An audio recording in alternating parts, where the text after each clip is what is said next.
Don't pay any attention to the man behind the curtain. Hey, move your water bottle there. It's right in the camera. Unless it's a sponsor, I don't mind, it being there. Right. I don't think they're going to sponsor us. How the headphones, okay? They're good. Too loud? Not loud enough? We're okay. Okay. We're okay. I don't want you, ears bleeding or anything later on. They'll do that. Okay. You ready? Yep. Okay, here we go. And now for something special. The unit is self-contained with its own saddler, farrier, wheelwright and so on. It's a rigorous training dished out who know all there is to know about horses, and it brings results. We take you behind the scenes now to show just some of the interesting aspects of this training.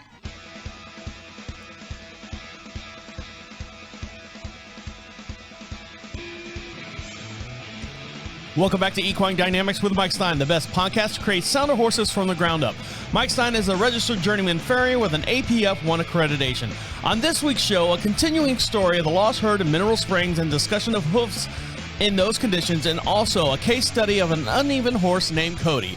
All this and much, much more will be discussed here on Equine Dynamics with Mike Stine. And over to my far hand side is Mike Stine. How are you? I'm doing good. How are you, Travis? I'm doing very well. So have you gotten enough turkey, enough Thanksgiving dinners? Have you eaten all your leftovers and everything? Yes, a few times. What do you mean a few times? It's only you and the missus, right? Well, I went to work. Hey, while you're here, why don't you eat Thanksgiving with us? I went to the next farm. Hey, while you're here, we'd love to have you eat Thanksgiving with us. And here's the pie you don't need to eat, but you really, really need to eat this because we don't want to eat it. So. Ooh, what kind of pie was it? It was an apple pie. Do you like apple pie? Cream. Oh, God, out of mode. Yeah. And I said a very little piece. They gave him about a quarter of a pie. Yeah, because they don't want it. They're like, get this out of the house. Right, yeah. So, of course, it's just my wife and I and my dad this year, and we always do like the turkey breast, so we have plenty of that leftovers, but for whatever reason, well, I know what the reason is, we always cook a second turkey because we always want leftovers. Well, my dad doesn't eat a whole lot. My wife and I, of course, you sit down, you have one plate, and that's about it, right? So we still have a whole other turkey, 3/4 of a turkey left over, and then my wife the next day made a whole nother turkey. Now we just do the white meat, the breast, so we don't have like the dark meat legs and stuff. Right. So I've got 1 3/4 turkey still sitting in the refrigerator, Mike. So I made you a plate. Nice. And you can take that home with you too. Has it got apple pie or pumpkin or something like that? No, we're not a big pie eating family. We're a cake eating family. So my wife made like a Boston cream cake, and you know what a Boston cream is, like the donut. Yeah. She made a Boston cream cake, and then she's got this homemade cookie recipe. I know everyone out there is like, stop talking about Thanksgiving. We're I'm not sure my apron's going to fit today. Well, you might have not enough room for some of the tools that you carry around with. Outside of Thanksgiving, everything else going okay with you over there? You getting ready? Everything's going good. In the last few days, I've gotten videos to look at horses from a couple of different trainers. Are you going to post those on your YouTube channel as well? Yes, you are. You're going to send them over to me. I don't know. It's up to you. Am I?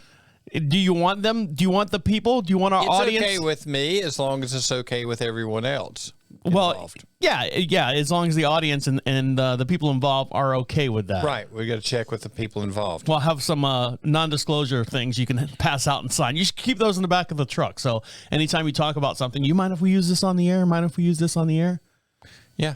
Now, something I do want to bring up is last week we were talking about Mike. I mentioned something about Mike taking x-rays. Mike, in my mind, I'm like, not physically taking x-rays. Mike physically has them and takes them from the veterinarian. So on last week's show, I said something about Mike taking the x-rays. You didn't take the x-rays. You just took them took them from the veterinarian when he had them. Yeah, there are a few farriers that have x-ray units. I've not gotten into that.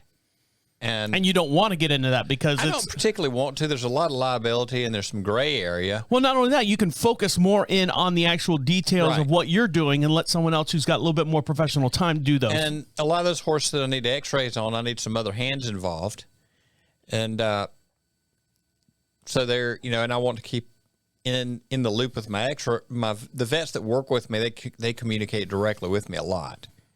And so there we go. And And the importance of working with a team and making sure that you've got the right people on your staff. And I say staff, a nice group of people that everyone complements each other as far as helping everyone out. So I just wanted to bring that up. If you heard me say that Mike takes the pictures, he physically doesn't take the picture. In my mind, I physically say, I'm like saying that he physically took the pictures from the veterinarian to physically look at them. I didn't want anyone to get misconstrued on that. There are applications in machine shops and welding and such things as that where x-ray units are used. And with proper paperwork, you can get set up to have an x-ray unit. When you get into diagnosing, that's a little different deal. And there's some liabilities involved with that. And I have vets I work very close with, and I intend on continuing doing that because in these situations, I always need backup. And I had a MRI the other day, which is a total different experience in itself. Mike, have you ever had an MRI done? Yes, I have. Why do they have to make the machine sound so loud and so obnoxious? It's like every warning sound that you've ever heard as a child going off in your ears at the same time. And they say, be calm, don't panic. Well, these are all the alarm sounds that I've ever heard of in my life. You know, Well, you know, they've got to have something for entertainment. All right, like a video game. So as far as entertainment, we have a big show to get into. So stick around. You're listening to Equine Dynamics with Mike Stine. He'll be right back. Did I put a bow on that or no? You did. Okay. Just in case I miss anything on the editing and stuff. You always put bows on it. Pull the picture up. Start with that one, right? Yes. Okay. Yes. This is... Well, hold on. Don't blow it all up at once. We got a big show to get into.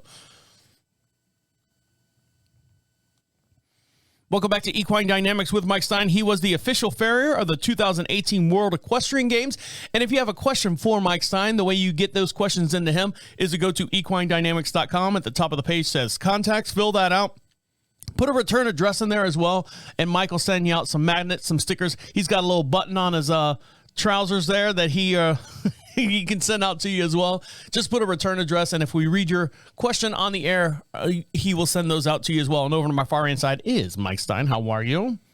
I'm doing good, Travis. How are you? You look a little sleepy. Is the turkey stuffing getting to you? Yeah, the turkey's still getting to me. Or the idea that I've got a whole nother plate in there for you to eat? I'm kind of trying to get geared up for that. All right. So, speaking of getting geared up, you came across a horse many years ago. This is a case study that you came across. This is an uneven horse named Cody. Now, for every podcast we do, we have a matching video as well. You can see me waving to Mike, Mike waving to me. And you can see this horse in real time as we're talking about it here on the air. So we're going to go to camera 6, and we're going to look at a horse, an uneven horse named Cody. So here is, where's she at? There she is. There she is. She is a he. Oh, she is a he. Okay. She is a he.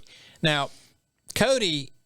Now, let's start with this. An uneven horse. When you say an uneven horse, what are we looking at as far as an uneven horse? We're going to show you in just a minute. Okay.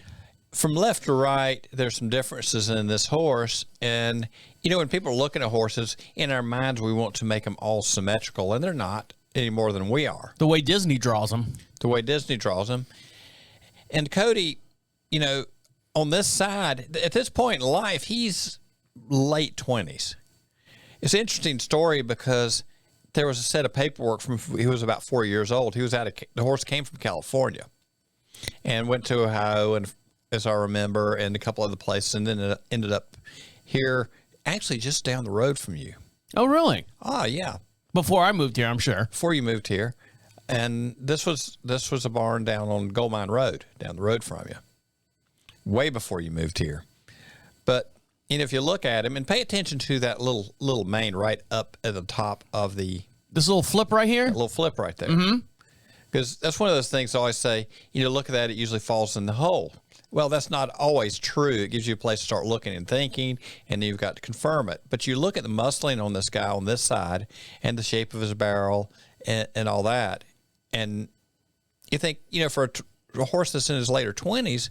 Not bad. I mean, he's just kind of an old school quarter horse type guy. Is he overweight? I see this little bulge right here on his hind quarter. Is he overweight, or is this a good weight for this horse? Well, you know, he's one of those quarter horses that leans towards the chunkier side. Okay. And as far as the muscle bulk, they'll carry more, and they can be a little thicker right there above the stifle joint, and that's some of what that is. And you got that big dimple in the stifle joint itself. So you see how straight he's standing with the hind leg. But the big thing that really kind of got me on this horse was, and this was when I was going back and forth with Tony Gonzalez, and there was a prescription sent from Moses that was Tony's brother on this horse, because Moses worked on him in California when he was about 4 years old, and had done a little bit of an offset shoeing job in the back end because of him being uneven in the back. But over the years, with the changes and everything else, if you flip over to the next slide, now these slides, we had some that were edited, so we've edited a lot of stuff out. This was literally on the same day. Now we've edited Mark and the dog out of it, and the sun's hitting different, so it makes him look different. He looks actually skinnier in this picture than the other picture. That was done by walking around the horse with the camera at that moment, and look at the bracing. Look at the lack of muscle in the shoulder. Even the back on this side looks different behind the withers, or at the right under the withers. Yeah, I mean, this whole front quarter here is like he's a muscle-building horse. Right. And then you flip it over here, and it looks like he's emaciated. Mm-hmm.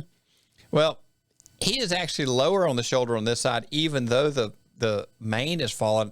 That little tough mane was trying to fall into the bigger, stronger shoulder. Typically, most of the time, it'll fall to the smaller, the lower shoulder. So this will kind of lie to you sometimes. Yeah, because his mane's all on this side. Well, his mane is roached. They used to do that with a lot of roping horses and stuff way back when. Okay.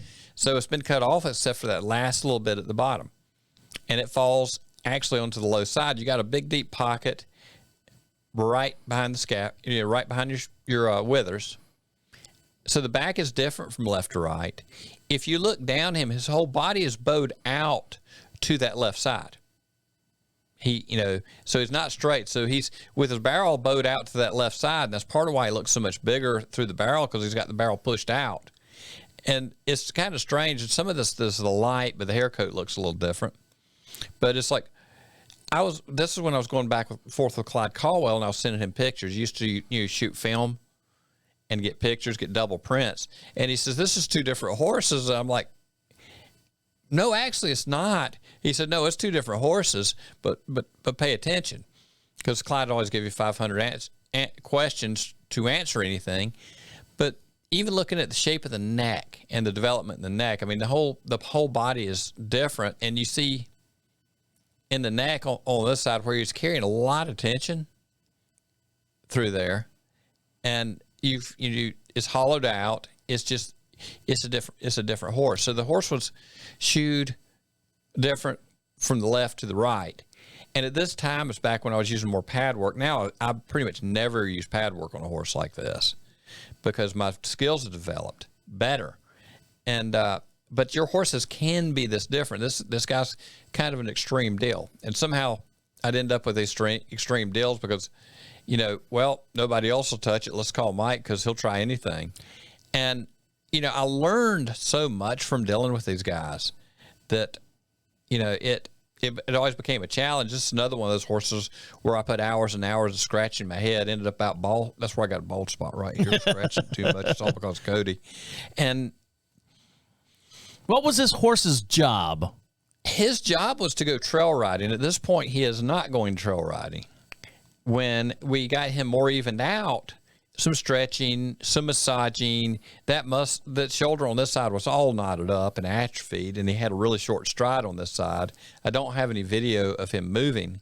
If we did, it's long since gone and not in the right format for us to use, because they used to use this stuff called film.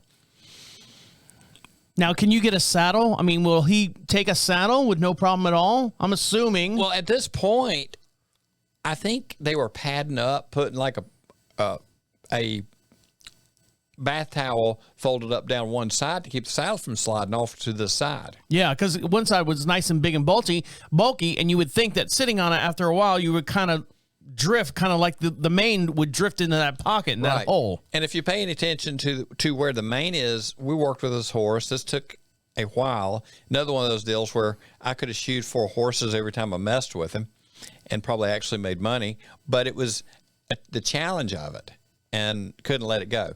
Now, pay attention. Okay. You want to go back to that picture? Okay, if you see, look where the mane is. right there. It falls over onto that right side. So this is a picture. The distances are you can see, I'm up on him closer, and the horse is heavier at this point. But after, is this all the same day as well? No.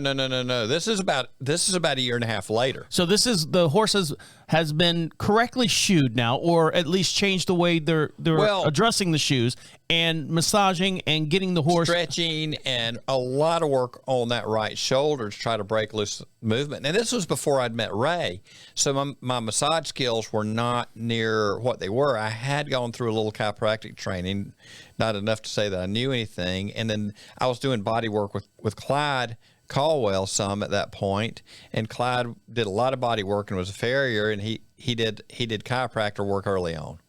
So in stretching and moving and getting the horse to reach for stuff on the other side, we actually got him straighter and more square.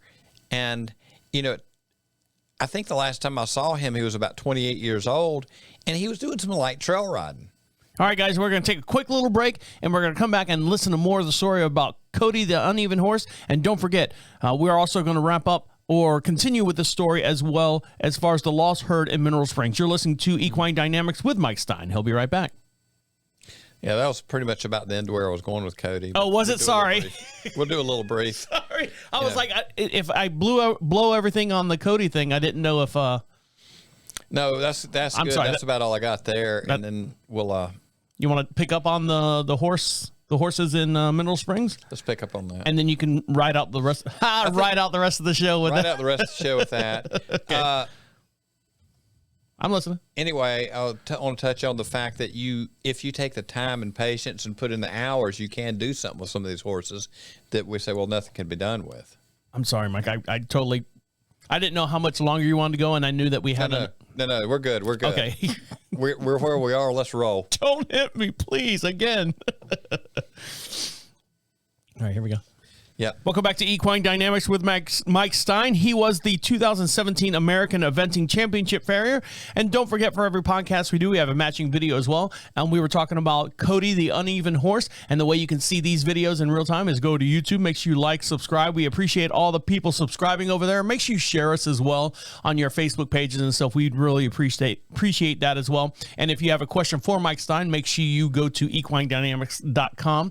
Fill out that little form there. Any questions you have for Mike, we'll read them on the air, or he'll just answer them in real time through an email. And make sure you put a return address. We'll send you out some magnets, some stickers, and some buttons like Mike has over there on his suspenders. There you go. And over to my far hand side, slapping his suspenders around, is Mike Stine. How are you? I'm doing good, Travis. I'm sorry, I didn't mean to interrupt you on that last session. Sure. So tell me, now Cody was bulky on one side. Let me go back to that camera here so you can see it. Camera 6. There we go. And Cody was thin on one side, bulky on the other side. And then this picture that we're looking at right here is after a year's worth of work. Probably about a year and a half. Okay. And tell me the process one more time as far as how this horse got to this. It wasn't, it was long-term damage. It was a rider that probably didn't sit even.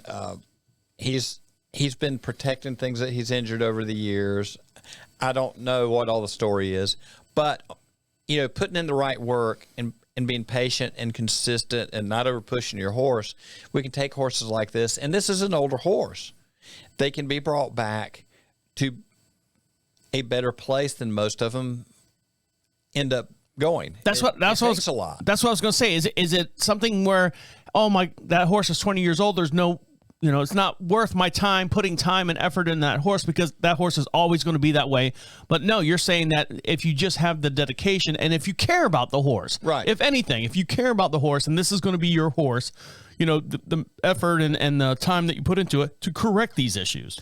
Right. And if you went back in time to Moses and what had happened in between, was this even being looked at? Because back when he was 4 years old, there were some differences noticed. Now, you're talking about Moses, your friend, not Moses from the Bible, right? Moses Gonzalez, yes. Tony's brother. I just want to make sure, because some people will go, is he talking about biblical times? I don't know. So, Moses Gonzalez, during his time and with this horse as well. Right. And Tony wrote the book, Proper Balance Movement, A Diary of Lameness. And those guys had a lot to do with dealing with these uneven horses. Now, go ahead.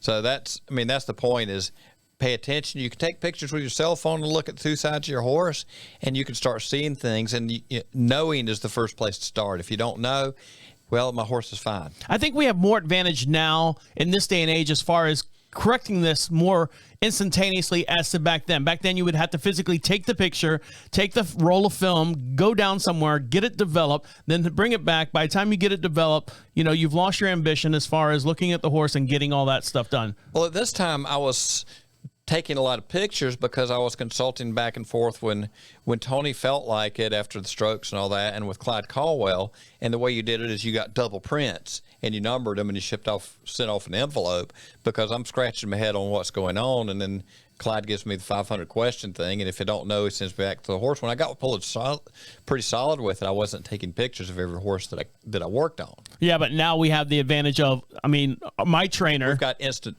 trainer. Right. Your trainer just sent me videos from this morning of your new horse, or your wife's new horse. My wife's new horse. My new project, I guess. You're sponsoring it. My sponsor is. Correct. Now, Mike, last week you were talking about this lost herd of horses over in Mineral Springs, North Carolina. And the horses start out as a couple stallions and a couple mares and a stallion. And then they multiply. They do what horses do. And now there's a herd out there. Right. And someone called animal control because they thought these horses were running around in the cold weather without blankets or anything on. And so last week you were talking about the backs, how you can tell that some horses were ridden because people have retired some of their horses out there in these fields. And you could tell that the backs of these horses were ridden just by the shape of them as compared to the wild ones are out there. Now, we're going to talk about the actual feet and the conditions of these horses that were out there left alone, no one bothering them, no one actually taking care of them. They're just out there being horses doing horse things.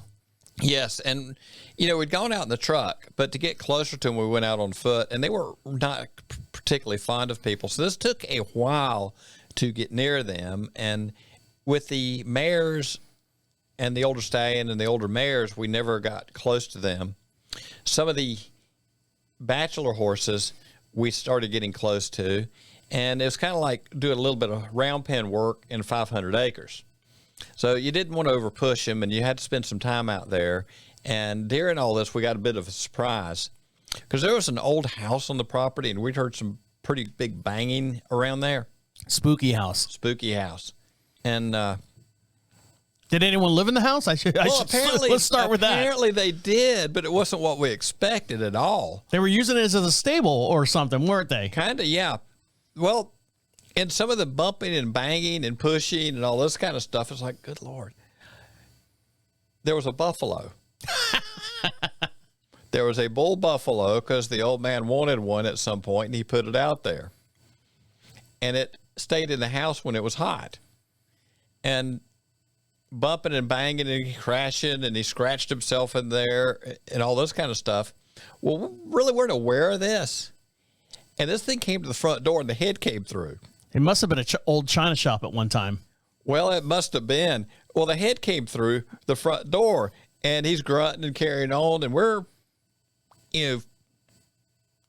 75 yards from the house, and backs up, and he hits the front door. And it's like, oh, crap. Well, he fed the horses honey buns, right? Right. Well, we didn't even think about this. We're just thinking, where can we go? Because the thing hits the door a couple times, it disappears. Here it comes out the back of the house. And this is this bull buffalo. You've been out to Yellowstone, right? I have, yes, the bison. You've seen the size of those things. They're huge. I told my wife to get up close to them, and I'm like, they won't mess with it. But sure enough, yeah, they throw tourists left and right. That's like their hobby. Right. So this thing's coming around the house, and it's excited. Apparently, we're thinking, oh, crap, we got a problem. And we're looking, there's like a couple old farm trucks. And it's like, I can't outrun him. Can't outrun him distance-wise. Do like in the movies, climb right up a tree. There wasn't a tree. Jump in the back of the truck or in the trunk. Kind of thinking that the trainer that's out there, I'm going to have to kick him in the knee.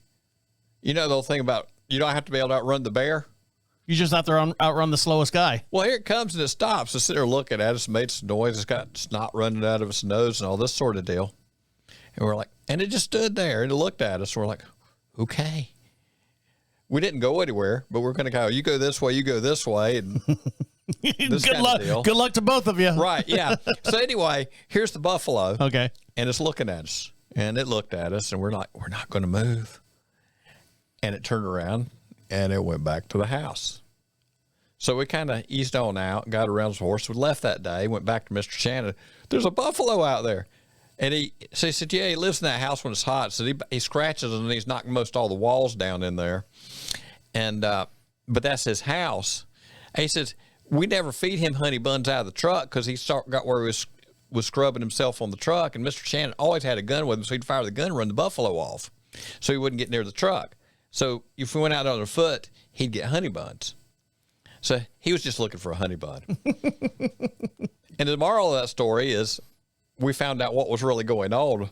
Oh, I wasn't going to go back out there with him at all. But anyway, after that, we got to going out there, and I went out there by myself and spent hours kind of easing towards him, not scared him, walking off, easing toward him, walking off. You're talking about the buffalo, right? No, the horse. We're back on the horses. Back to the horses. Okay. I got lost, jumped ahead, left. You didn't mean it. And some of the younger horses had gotten where we noticed they would break away from the stallion band. Well, they were much more approachable. And teenagers. Yeah, much more approachable. So then we got smart. I had to go buy honey buns. No man fed them honey buns, right? Well, they were real interested in the smell of honey buns. So kind of used that and kind of easing up to them. And actually, a couple of them had let us touch them. Now, I don't know if there had been somebody's horse they were handling that had been put out there or not. But there were horses that were younger that probably had never seen a saddle and actually got to ease down, and got to lift a foot or two. And during all this, we're looking at the tracks out there. And I've been going back and forth with Gene Overnack, and he was involved way back with a lot of the Bowker work. And early on in my career, I was doing a lot, pushing people to go barefoot with horses for some certain reasons that I would not now. But there are still plenty of horses that I do barefoot and mean to. But the reason I was doing that at that time, my skills were not as polished, fabricating and all that kind of stuff, and my knowledge wasn't where it is now. And how long ago was this? This is 20 years ago. Okay. So, and it maybe even further back.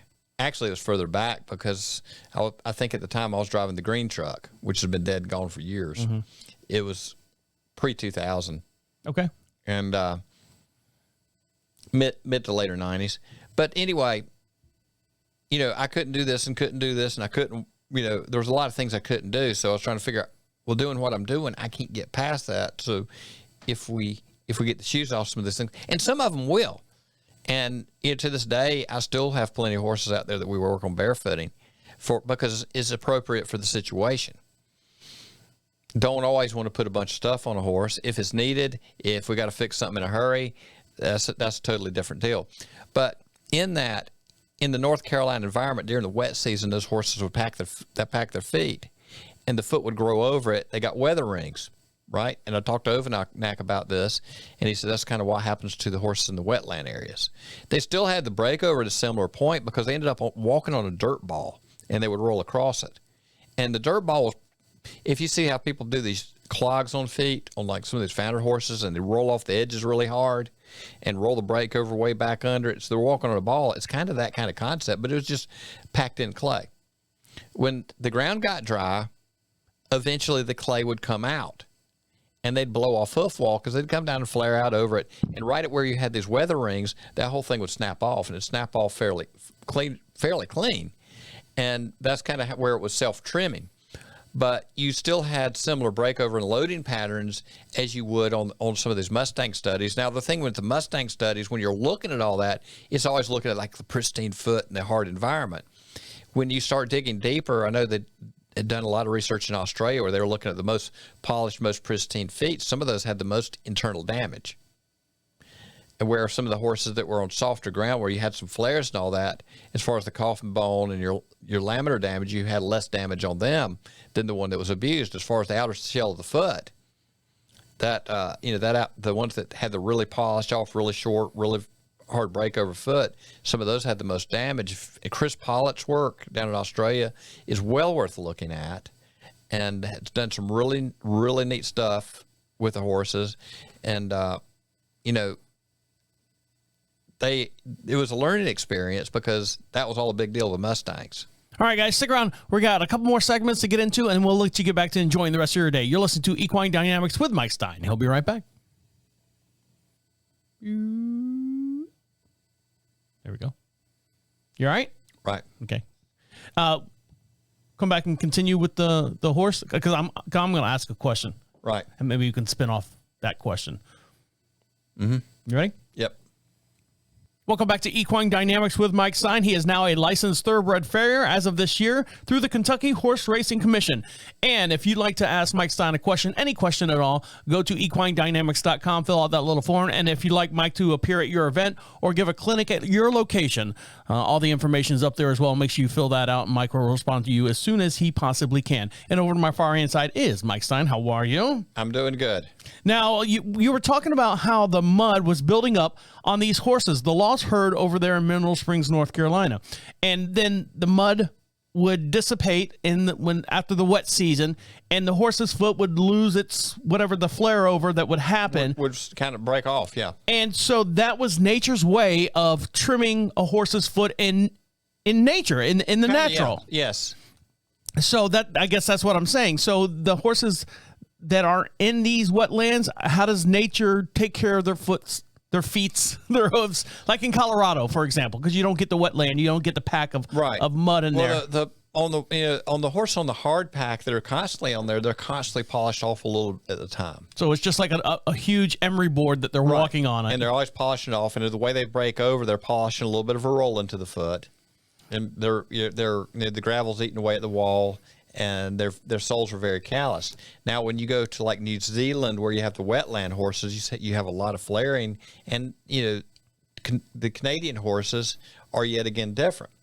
Do you think, and I'm just throwing this out there, do you think the horses actually know and understand this? Like, hey, here's the wet season. I need to start packing my feet because I know if I don't, I'm going to have trouble later on with this ring of material that's going to happen. I don't know, Mike. I think the horses are probably thinking, I'm going to go over here and get something to eat. Right. They're not thinking about their feet. They're thinking about what's going on. I don't think they're thinking that much about it. I think they're fine. The really neat thing with those horses, as far as like these bulbs of the heels that are kind of emaciated and collapsed, and I'm going to pick on thoroughbreds a little bit on that. That's okay. And underrun heels. There's none here. Narrow, contracted feet, that kind of stuff. You did not see it. Where in domestic horses, you're going to see that. And I can also talk about horses that have never even been shoed. I've had horses that have never been shoed and at all that have had contracted heels. And so what's up with that? You can't completely blame that on the shoes. Some of it's the maintenance. These horses are wearing off removing foot faster than horses that have been in a small area and not had the feet trimmed at all. So out of all these horses, these wild horses that were out there, were you able to examine at least 80% of them and give your estimate as far as these horses' feet are better left in these conditions without human contact, without human touch, without human interactions? We were not able to get close to 80% of them. They were smart. Like, no, we're not. He doesn't have enough honey buns for us. Right. So we weren't going to get that close to them. The horse we saw up close were the younger ones, and I'll tell you, when we went out there and the herd decided to move, I didn't see a lame horse in the bunch. There were 30 plus horses out there, and it wasn't because we were maintaining them.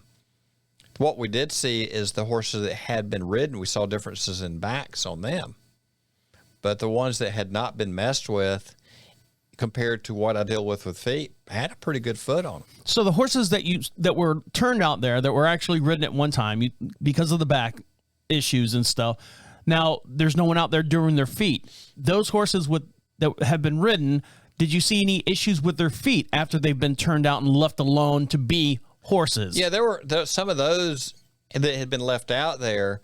If you learn to look at the hairlines and all that, where you have like the low and negative palmar angles, some of those would fall in that category. But the ones that had probably never been touched by humans would not really fall in that category.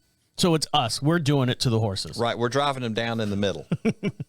When you collapse the back of the horse down, you collapse their feet.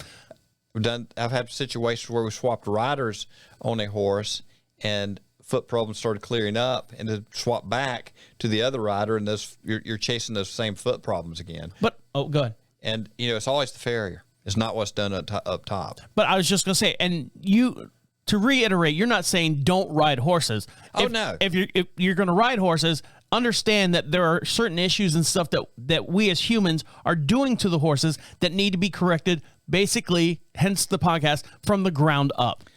From the ground up, and it's not just that. Everything up top, is all interconnected. And pay attention to your horse. One thing that is a pet peeve of mine is asking for these big maneuvers when your horse is not physically prepared. That's how we injured them. And if you talk to any vet out there who deals with leg, tendon, ligament injuries, I think we see more tendon and ligament injuries now than we've ever seen for the horse population. What's going on? Too much, too fast. We can build muscle at one rate, tendons and ligaments prepare for the work at another rate. If you've got a horse that's inverted, the horses that I have brought home to work with that we've gotten their backs up, never had a saddle on them. And they actually were not worked that much. I got to do what I needed to with their feet mechanically, and that helped. And then, the groundwork, and some of it just simple as doing belly lifts. Okay, what's one of the big things now? Oh, we got kissing spine. Everybody's got kissing spine nowadays, it seems like. You used to never hear about that. It's the buzzword. It's the buzzword. So the kissing spine, if you drop the back, the spines get closer together. If you raise the back, they spread out. If you've got strong abs on a horse, they can lift their back. So you're saying horse crunches. Right, do horse crunches. If your horse collapses, it drives the stifle straight, drives the hock straight, and it drives that palmar angle down, locks the shoulder, same thing in the front end. And as a farrier, we do our best to work around what we've got in front of them, but that's the struggle. All right, guys, stick around. We got one more little segment to get into, and we'll let you get back to enjoying the rest of your day. You listen to Equine Dynamics with Mike Stine. He'll be right back. We just touch up on what we learned today, and then I'll let you get back to your turkey dinners. I don't want to go back to turkey dinners. My wife makes a great, we call it a turkey casserole, but it's essentially a pot pie. Right. And you take biscuits out of the thing, you put it in a thing, and then you make a gravy to go in it, and you use all your accoutrements and then you make this big cobbler. That's what it is. It's a turkey cobbler. Turkey cobbler, okay. And it's like a pot pie, but using turkey. So yeah. we'll have that. That's good. You don't have to sit there and open up 15 different Tupperware things. This is your corn, put that away. This is your stuffing, put that away. That makes sense. Yeah, we'll do it all in one big pot. And normal pot pie is made out of pots, right? Yes, and not the kind that you smoke. Yeah, no. All right, ready? Yes. Welcome back to Equine Dynamics with Mike Stine, the best podcast to create sounder horses from the ground up. Mike Stine is a registered journeyman farrier with an APF1 accreditation. Make sure you follow him on Facebook as well. Mike's always posting a bunch of different things up there on Facebook. So if you'd like to further your education or just learn a little bit more about your horses, follow him over on Facebook as well. And that's Equine Dynamics Mike Stine. And over to my far right side is Mike Stine. How are you? I'm doing good. How are you, Travis? Doing all right. All right. So what did we learn today? We talked about the uneven horse named Cody, and you said it's never too late to give up on a horse. I mean, it's not, never give up on a horse. You can give up on a horse anytime you want to, but you can always do something. Yes. Pay attention. And the big takeaway from this is pay attention when they're young and do take care of it when it doesn't take that much. Pictures. Longevity. Horses should be retired because of, old age, not unsoundness, because they've done a job. We're ready for our friends to relax. And the mystery behind the lost herd over Mineral Springs. That was an interesting situation to get into. There, at the time, there was all this Mustang stuff flying around out there, and everybody's theory of the Mustangs and people doing research of the Mustangs.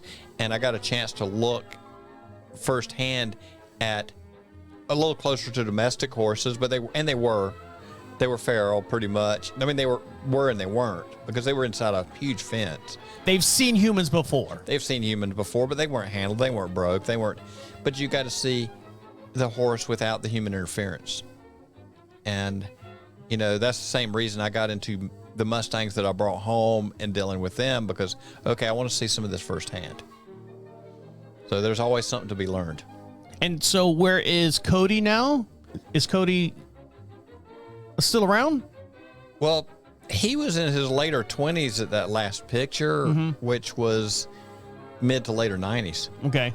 So he's probably not around anymore. He's probably not around anymore. And the lost herd, what has happened to the lost herd? What's the update on that? That property was bought, from what I understand, by the railroad. And the houses, the old farm equipment, everything is gone. The horses were herded up and rounded up, and I think they went to an auction. I don't know where they went from there. If you guys know what happened to the lost herd or have any information on that, make sure you email us at any time over at equinedynamics.com. And make sure you follow Mike on Facebook, and make sure you like him over on YouTube as well. Like, subscribe, and share. We'd appreciate that as well. All right, guys, on that note, we're going to let you get back to enjoying the rest of your day. On behalf of Mike Stine over there, have a good day. Thank you, Travis. My name's Travis Stane. See you next week.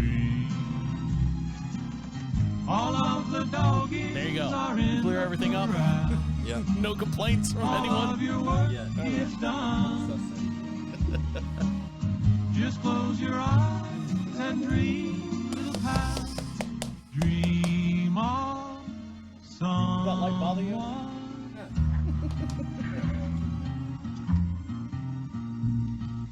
Hi, Lucky.